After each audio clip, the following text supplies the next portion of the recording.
Assalamu alaikum and hello everyone. Welcome back to my channel and this is me Sharmin Sultana Shimu. আজকে আমার বিকাল থেকে কেন জানি স্পাইসি খাবার খেতে ইচ্ছে করছিল। হঠাৎ করে আম্মু মনে করে দিল যে পাস্তা বানানোর কথা। তো যেই কথা সেই কাজ, আমি রান্না করার জন্য সবকিছু রেডি করে নিলাম আর আম্মু আমাকে একদম কাটাকাটি করে দিয়েছে যেগুলো লাগবে। তো এখানে হচ্ছে পানির মধ্যে পানিটা যখন বলক চলে এসেছে তখন মানে ফুটে গিয়েছে, তখন হচ্ছে আমি এগুলো দিয়ে দিলাম। তো এখানে বলক চলে এসেছে, এটা কিন্তু আমি একদম 90% সিদ্ধ করব, ফুল সিদ্ধ করা যাবে না। তো পারফেক্টভাবে আমি সিদ্ধ করে নিয়েছি একদম নুডলসের মতো। এবার হচ্ছে একটা প্যান বসিয়ে দিয়েছি, এটার মধ্যে দেখতে পাচ্ছেন পানি। তো আমি খেয়াল করিনি, ক্যামেরা ধরার সময় দেখতে পাচ্ছেন পানির মধ্যে আমি দিয়ে দিয়েছি, একদম ছিটকে আমার উপরে চলে আসছে। তারপরে এখানে আম্মু অনেকগুলো ইনগ্রিডিয়েন্টস, অনেকগুলো না, এখানে শুধু টমেটো বাঁধাকপি ছিল ফ্রিজে, আর এখানে হচ্ছে পেঁয়াজ কুচি আর একটা ম্যাগি মশলা নিয়ে নিলাম, আর আম্মু সবগুলো দিয়ে দিল। আর আমার তো শরীরে পড়ে একদম হাতের মধ্যে পড়ে গিয়েছে, তাই আমি আর সামনে গেলাম না। আর আম্মু এখানে একটু নাড়াচাড়া করে দিচ্ছে। তো আমি অফ ক্যামেরার মধ্যে ভালো করে ভেজে নেব, এই জন্য সময় নষ্ট করছি না, দেখতে পাচ্ছেন। ও হ্যাঁ, আমি তো একটা কথা বলতেই ভুলে গিয়েছিলাম, এখানে কিন্তু আমি হাফ চা চামচের মতো লবণ এড করেছি। এবার 2 থেকে 3 মিনিট পর চলে এলাম, দেখতেই পাচ্ছেন কত সুন্দর করে ভাজা হয়ে গেছে। এটার সাথে আমি একটু তেল এড করে নিয়েছি, সয়াবিন তেল। তো এটাকে আমি সাইড করে এটার মধ্যে হচ্ছে 2টা ডিম দিয়ে দিব। তো ডিমগুলো আমি আলাদা করে ভেজে নিয়েছি, দেখতে পাচ্ছেন যে সবজির সাথে এটা মিশে না যায়।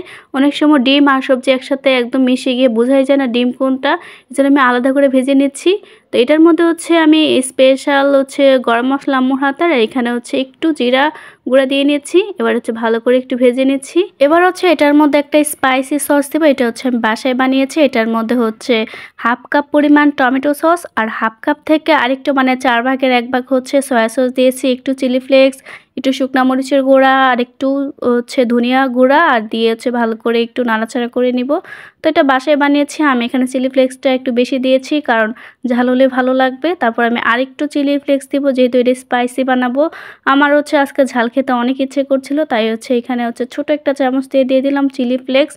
তো এটা হচ্ছে ব্লেন্ড করার কারণে একদম বেশি হচ্ছে গুঁড়া হয়ে গিয়েছিল, কোনো ব্যাপার না, এটা দিয়ে চলে যাবে আজকে। এবার হচ্ছে চিলি ফ্লেক্সগুলোকে এটার সাথে সবগুলো ভালো করে মিশিয়ে নিব 1 মিনিটের মতো। তারপর হচ্ছে এটার মধ্যে আমি অ্যাড করে নিব হচ্ছে আমাদের পাস্তা। তো এগুলো আমি আগে থেকে সিদ্ধ করে রেখেছিলাম।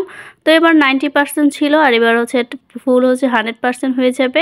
একদম নুডলসের মতো আমি সিদ্ধ করেছি, আর আমার দেখে অনেক লোভ লাগছে যে কখন খাবো, অনেক বেশি মজা হবে। আপনারা কি একটা জিনিস খেয়াল করেছেন, এটার মধ্যে কিন্তু আমি কোনো কাঁচামরিচ ইউজ করিনি, আজকে হচ্ছে শুকনো মরিচ দিয়ে রান্না করব। তো যাদের হচ্ছে কাঁচামরিচ খেতে ইচ্ছা করে না, তারা কিন্তু এইভাবে আমার মতো শুকনো মরিচ দিয়ে রান্না করতে পারবেন। তো দেখতে পাচ্ছেন কালারটা অনেক বেশি সুন্দর হয়েছে, মানে আমার ক্যামেরার মধ্যে হয়তো অন্যরকম দেখা যাচ্ছে, বাট মানে বাস্তবে একদম লাল লাল কালার হয়ে গেছিল, আমার অনেক বেশি ভালো লেগেছিল। তো এটার মধ্যেও অ্যাড করছি হচ্ছে টেস্টিং সল্ট, এখানে হচ্ছে 2টা চামচের মতো টেস্টিং সল্ট দিয়ে নিচ্ছি। তো টেস্টিং সল্ট হচ্ছে খাবারের মধ্যে দিলে হচ্ছে টেস্ট আরও বেশি বেড়ে যায়, এটা আপনারা সবাই জানেন। এবার হচ্ছে টেস্টিং সল্টটা আমি পাস্তার সাথে ভালো করে মিশিয়ে নিব, একটু নাড়াচাড়া করে নিচ্ছি। তো সবার শেষে আমি এটার মধ্যে ইউজ করব হচ্ছে ম্যাজিক মশলা একটা বললেই হয়। তারপর হচ্ছে এখানে সবগুলো মশলা 1 প্যাকেট দিলেই হবে, 1 প্যাকেট মশলা হচ্ছে পুরোটা পাস্তার সাথে আমি দিয়ে দিচ্ছি।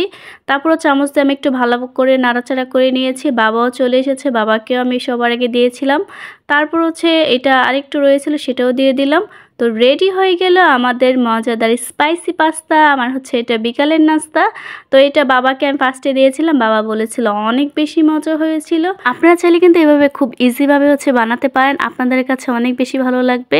তো ভিডিওটি ভালো লেগে থাকলে অবশ্যই একটি লাইক দিবেন, আর কমেন্ট শেয়ার করতে কিন্তু একদমই ভুলবেন না।